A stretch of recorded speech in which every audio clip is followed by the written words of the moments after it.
Welcome to Rugby Uncovered.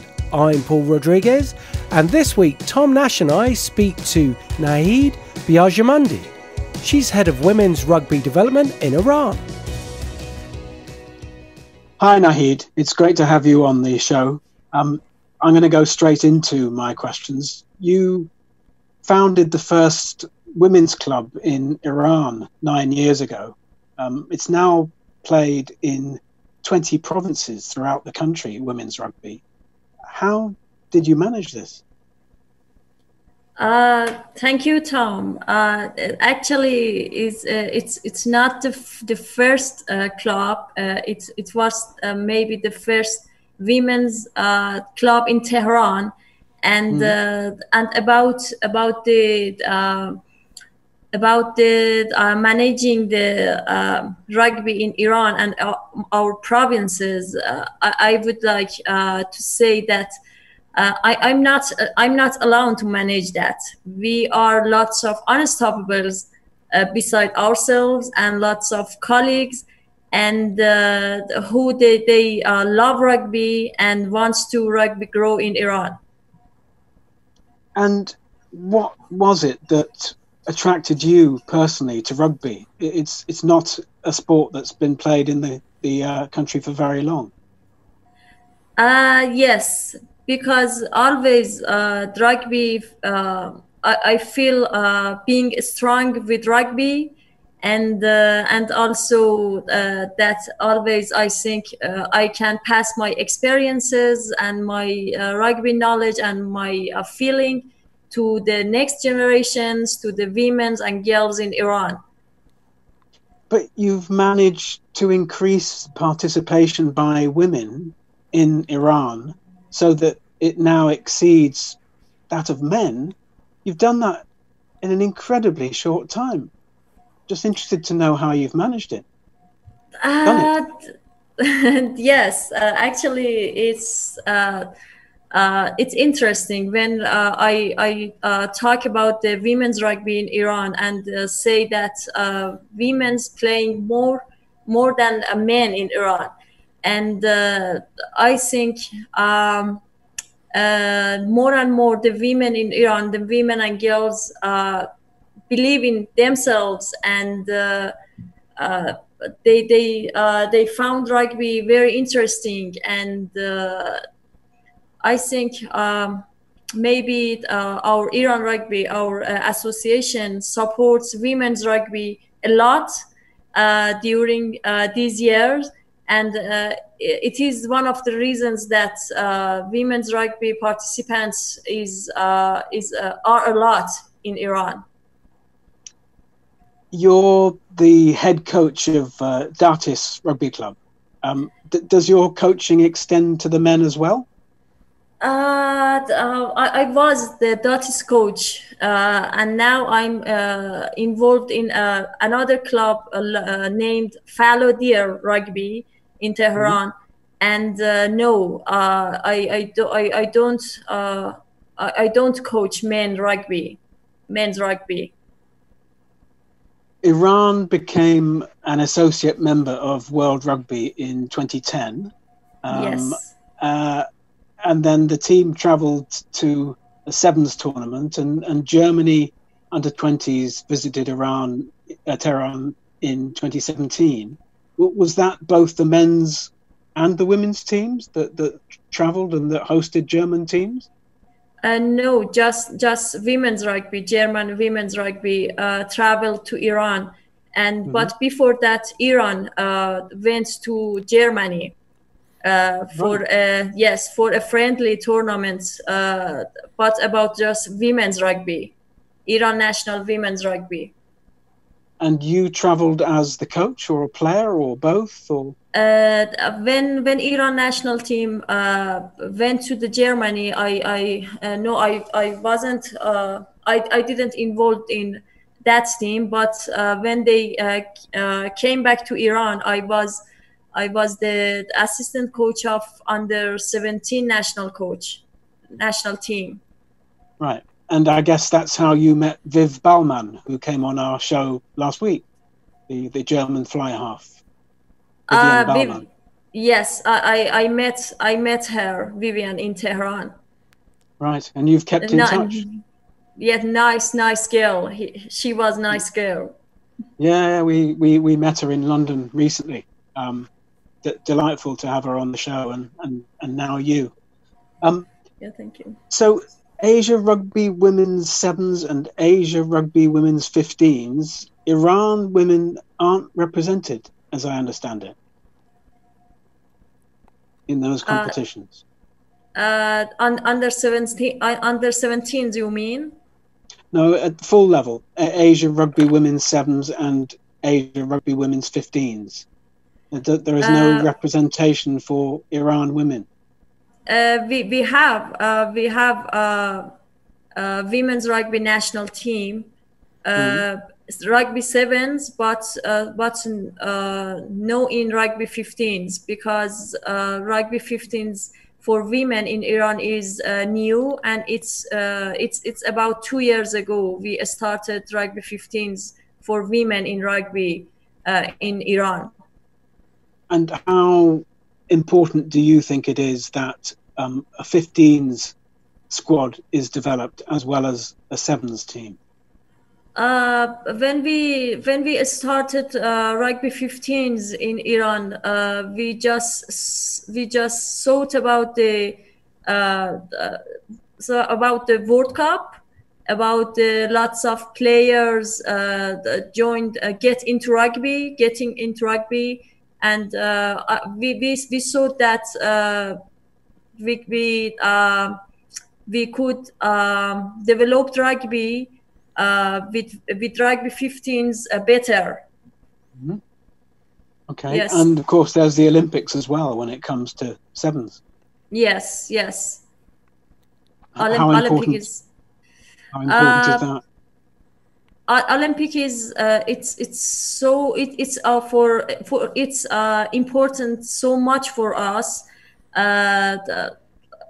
but seven is a kind of rugby that we can manage better, and Olympic is so important, and but 15s has a World Cup, and it's another thing, and it's both of them are important for us. The Iran men's team compete in Yes. ARC Division 3, I think, and play countries such as Qatar and Jordan and Lebanon. Yes. In the case of the women, what is it? Is it just about lack of funding for the women's game that you need? That is the problem, with lack of funding, lack of coaches? It's not about lack of coaches in women's rugby. We have lots of brilliant coaches, but we need more rugby knowledge, more rugby experience, international experience for our women's girls. As you know, in Iran, our coaches in women's rugby should be female, and yes, and this is not bad for us, because we can develop our coaches, and we have now lots of coaches, female coaches in Iran. And about funding, yes, it's the reality. We have some problems for sending our national teams to international championship or tournaments and competitions. It's not just about women. I think it's about men and women's rugby in Iran. And the coaches, the female coaches, need training by somebody to make them good coaches. How does that happen? Maybe, for example, you told about the some tournaments like Germany came to Iran, and it was I think, and it was an eye-opener for our players, for our coaches, or think about that under 17s national team, because Iran Iran Rugby under 17s national girls team went to Dubai for the Asian Championship, and it was a good, a brilliant experience for our female coaches, and we need more experiences for our female coaches. It's the reality. Sure, but the number of teams entering your national championships in the last 3 years has increased, hasn't it? It's very, very healthy. Yes, about domestic one, you mean? Yeah. Yes. We had before coronavirus, we had 16 teams competed in our domestic rugby sevens, and in 2 years we had 6 teams in our rugby 15s. It was, I think it was very great. It was so great. Yeah, and I'm going to go back to the start. You founded the first women's club in Iran when there were two women playing. Is that correct? And now, 9 years later, there are how many? Actually, it's not completely true. In one my interview, I told that, but the fact was, I think it's a little mistake about this, and the reality was, when I started coaching, I had 2 players, and now I have, after 4 years, I have 30 players, and my team is the champion of rugby 15s in Iran national tournaments, and also for 2 years the champion of under 18 championship, and also the second place for rugby sevens for 2 years. And before me, we had another women's rugby team, but now we have lots of teams in all over the Iran, and lots of provinces have lots of clubs, lots of governmental teams, and the story was this. No, it's a fantastic increase. And so roughly how many women are registered to play rugby in Iran? Just roughly. About because we don't have any registered system in our structure, but we have more than 1,000 women, unregistered women and girls in rugby in Iran. Right, that's amazing, because in Germany it's about 2,000 in the whole of Germany. They have 2,000 registered women, so it's obviously not that far off in your country. Yes, in Iran more than 2,000. Amazing, that's brilliant. Quick follow-up questions.